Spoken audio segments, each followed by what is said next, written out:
This is interesting. So, everybody knows I was tough on Baker Mayfield, but I've said he's a very nice guy. There was the incident in Manhattan Beach. He was with his wife, and there was a really strange incident, and he was a really nice guy. I think he's a really nice guy. I thought he was too cocky coming out of college. I told you I thought Sam Darnold was better. I think we all know today Sam Darnold's really good. So is Baker. But we forget this. Even at quarterback, it's a value proposition. Okay, the last four highest paid quarterbacks in the NFL, 4 straight years, have missed the playoffs. Okay, so I saw a story today as Baker is due a new contract.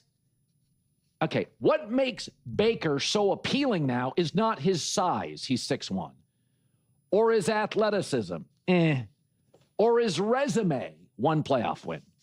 What makes Baker Mayfield appealing is $33 million for a above average NFL quarterback. That's appealing. Baker Mayfield at 48 is not appealing to me. Give me a 6-pack of Diet Coke for $5. That's appealing. You charge me 28, I'm buying a bottle of Prosecco. Okay, $33 million for Baker. I think that is one of the better deals in the league. Sam Darnold for 35, maybe the best deal in the league, because I think he's a bigger, stronger, more athletic Baker. But you start talking new contract.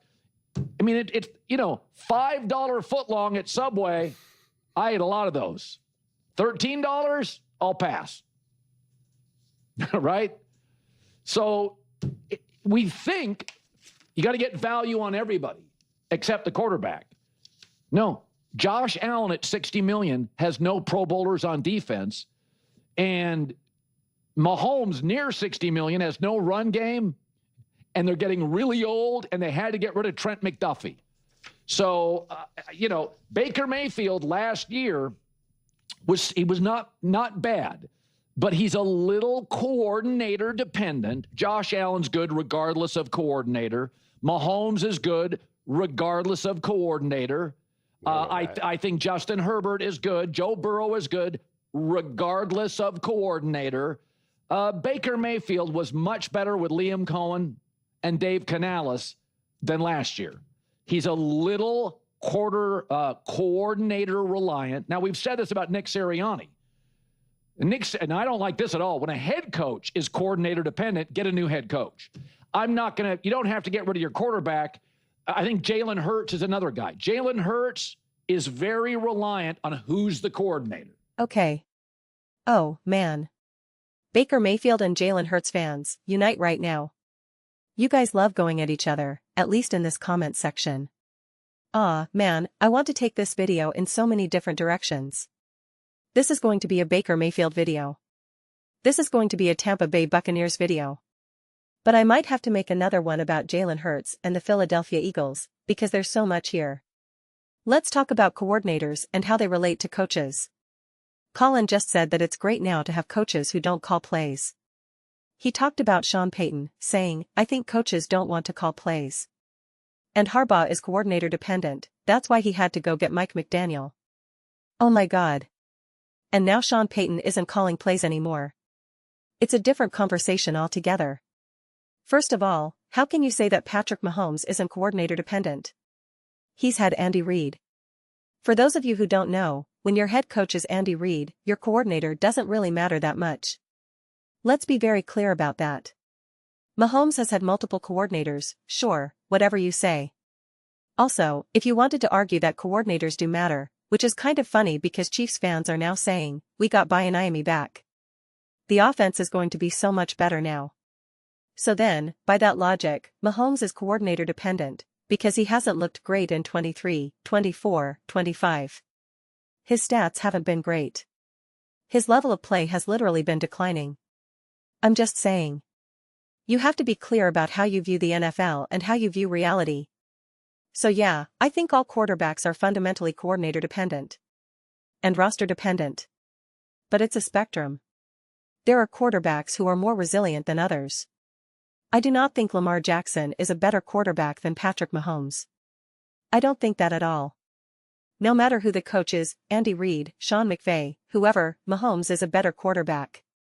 But I believe Lamar Jackson is arguably the most resilient quarterback in terms of quality of roster and coaching staff. I'm always on the fence between Josh Allen and Lamar in that regard. Because Lamar's pure speed and athleticism give him a resilience that allows him to do more with less. But I think Josh Allen is a better quarterback than Lamar. So that's what I'm saying, multiple things can be true. You have to understand what lens you're looking through. That's why I take issue when we just label someone as coordinator dependent or say they need this or that. People talk about Josh Allen, and Colin made the point, Josh Allen got $60 million and now the roster isn't as good, and his passing game hasn't been as good. That's a problem. Mahomes' offensive line isn't good, and people say, well, that's why he's not playing well. So all these guys need those things. They all need coaches, they all need an offensive line, whatever it may be. But there is a spectrum here. Baker Mayfield is definitely going to be on the lower end of that spectrum. Colin said Baker only has one playoff win, pretty sure he's got multiple. I think he beat the Steelers and the Eagles. I'm pretty sure that's 2 wins. I've downplayed those wins before, and I've got videos unpacking them.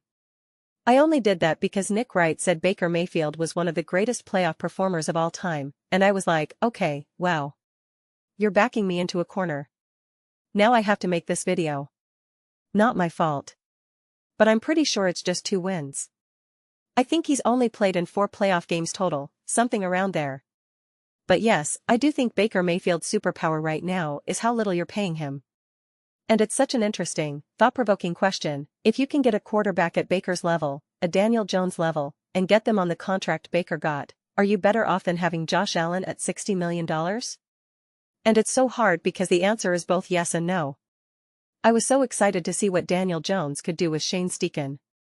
I was really, really excited. I'm such a coach-forward person, I believe in coaching so much. I was one of the loudest voices saying, Liam Cohen leaving Baker, you're going to see a change. Then I got convinced otherwise by big Baker fans and Bucs fans. They told me, no, the coordinator we have now called all the 3rd and 4th downs. He's going to be great. And there were a couple of people whose football views I trust, even if they're a little biased toward the Bucs, and they kind of pushed me over into maybe supporting that view. But the reality is, with a quarterback like Daniel Jones, what we saw specifically with Shane Steichen, there are moments in games when you need that quarterback to elevate and get it done. This was highlighted so much against the Chiefs. That Colts team was really well coached, had a great defense. Their offense was a mess, but the defense was still good enough, great, I'll say. Spags is obviously a defensive genius. And Shane Steichen schemed up a handful of plays that were absolute masterpieces. You're sitting there thinking, this is perfection. The Chiefs are going to lose because of Shane Steichen, and the Colts are going to win because of him. But a coach can only do so much. Down the stretch of that game, there were moments when you just needed Daniel Jones to make the right decision, make the right play. To be fair, some of those masterclass schemes required Daniel Jones to execute, and he did make some beautiful throws, one to the tight end that was just perfect. Great play call, great design, timing was perfect. Daniel Jones deserves credit for that. But there were other moments in that game when you needed Daniel Jones to get it done, to make that play, and I saw him unable to do it. You're sitting there thinking, bro, you just need to complete this 5-yard pass to convert the first down. If you do that, your chances of winning go through the roof. It changes everything. And he couldn't do it. So on one side, there's tremendous value.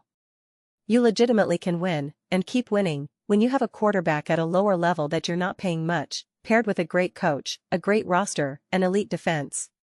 But we know, especially in the playoffs, there are moments when you have to get after it. Look at Sam Darnold. Even if during the regular season you want to say, well, the roster was so great, the defense was so great, he was only a contributor, they didn't need a great quarterback to win. Fine. But there were moments throughout that season, especially against the Rams in that overtime chaos, where Sam Darnold made throws and plays that were legitimately elite. And then the NFC Championship game was genuinely elite quarterback play. Did they need elite play from him in the divisional round? Not at all. But when push came to shove, he still got after it and took care of business when it mattered most. So he was kind of this hybrid where it's like, okay, maybe he's just a good quarterback, not elite, but he can clearly tap into elite moments. That really, really matters. You can't just put all these quarterbacks in the same bucket. I use categories: elite, great, and good. You can have a good quarterback who taps into great or even elite, but at what rate? Dak Prescott absolutely has elite moments. I don't think Dak Prescott is an elite quarterback. If you need him to be elite, maybe he does it 2 out of 10 times. Whereas Mahomes is like 6 or 7 out of 10, because even Mahomes isn't elite 10 out of 10. Neither is Lamar, neither is Josh. Baker absolutely has his moments when you're like, this is a great quarterback doing great things. This is even an elite throw, an elite run. Not run as in legs, run as in stretch of plays, games, drives. So if you now have to start paying him $55 million, $60 million, whatever the contract floor becomes, that changes everything. A Josh Allen can overcome that more. Patrick Mahomes can too, but he struggled. He absolutely struggled last year to overcome any of the issues a roster might have. It's important to focus on that and look at it. Mahomes is in his prime, absolute prime as a quarterback. He's got a great coach. His defense was good enough. And yet he was not good enough in those moments. That's just reality. When you recognize and acknowledge that, you realize, if Mahomes is struggling in this moment, why would I expect any of these other quarterbacks to do better? I said this when everyone got on the offensive line thing: the Eagles have the best O-line, the Bills have a great O-line, and Mahomes doesn't. If Mahomes can't overcome a bad O-line, why would any quarterback? But also, since Mahomes is so great, since Mahomes is so special, since you say Mahomes can carry a team and he's the best quarterback in the history of the world, well, I expect him to do more in less than ideal circumstances than Jared Goff. Sometimes people ask, why do you hold Mahomes to a higher standard than Goff? And it's like, what are you talking about? We should never hold them to the same standard. One is supposed to be an all-time great, the other isn't. If we held them to the exact same standard, that doesn't actually make sense. You hold these quarterbacks to a GOAT standard, Tom Brady, Patrick Mahomes. They get held to different standards. If we're going to talk about you as truly an all-time great, well then you've got to show it. You've got to show that level of resilience. That's why I'm not going to lump that standard onto Baker Mayfield. I'm not expecting Baker to do the things that Mahomes or Josh Allen can do. But that's part of the huge problem with the conversations around Baker Mayfield. This is what Orlovsky said before, and I love it: stop treating Baker like he's Josh Allen. He's not. Just because Baker can do some really great things at times and show some fight and some oomph doesn't mean he's at that level, because he's simply not. And now, if you pay him even more money and the roster takes a step back, or it's just harder to build a great roster, we already see how hard it is for Josh Allen, Mahomes, and others. Where do you think it's going to land for Baker Mayfield? This is the beauty of the NFL. We've been talking about this a lot recently because it's free agency, the offseason, teams are making deals, people have to make tough decisions. It's the best thing the NFL has going. Teams are forced to make brutally difficult choices. And it's awesome. It's what consistently makes the NFL competitive. The Seahawks win the Super Bowl, and they can't just keep everyone. They literally have to let players go from their Super Bowl winning roster. That's amazing. That's what consistently makes the NFL so competitive. In pretty much any other sport, you can just run it back, no problem. You can keep the core. How many basketball teams have we seen win a championship with their main 3 or 4 guys? How many times do they have to get rid of them? The Chiefs had to move on from Tyreek Hill. The Seahawks had to move on from Kenneth Walker, their number 1 back. You're forced to make decisions immediately. Sure, some teams have to give up their 4th or 5th player, maybe their 6th, 7th, 8th. But in the NFL, it's like, oh, this defense was elite, oh, this player had 9 sacks, 10 sacks, and you can't keep him. That's what makes the NFL so awesome. In baseball, they can just keep paying everyone. In football, you can't. So you're forced to have these types of conversations around Baker Mayfield. He should not be paid like a top-tier quarterback. If you're a huge Baker fan and a huge Bucs fan, you should not want him to get paid like a top-tier quarterback. It won't be great. You already saw what things looked like in a less-than-ideal situation last season. It wasn't great. Baker was up and down.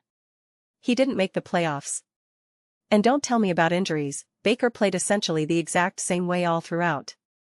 The difference was that he couldn't take advantage of other teams' ineptitudes as much, teams like the Atlanta Falcons. Baker was getting away with some really bad decisions and some really bad throws. Earlier, he was getting away with them. I kept saying turnover-worthy plays, turnover-worthy plays. People said, that's so dumb. I'm like, guys, a turnover-worthy play is a legitimate thing to look at. That's what coaches see. No coach is going to see a quarterback make a bad throw that should have been intercepted, have it not be intercepted, and just go, well, it wasn't intercepted, no reason to talk about it. Congrats, victory. That's not how coaching works. They say, buddy, this was a terrible throw. Terrible decision. What were you thinking? You can't do that. We would have lost if that guy caught it. In fact, the defensive coordinator is looking at film of you right now saying, how the heck did you not intercept that? In the beginning of the season, Baker was getting away with all of that. As the season unfolded, he wasn't.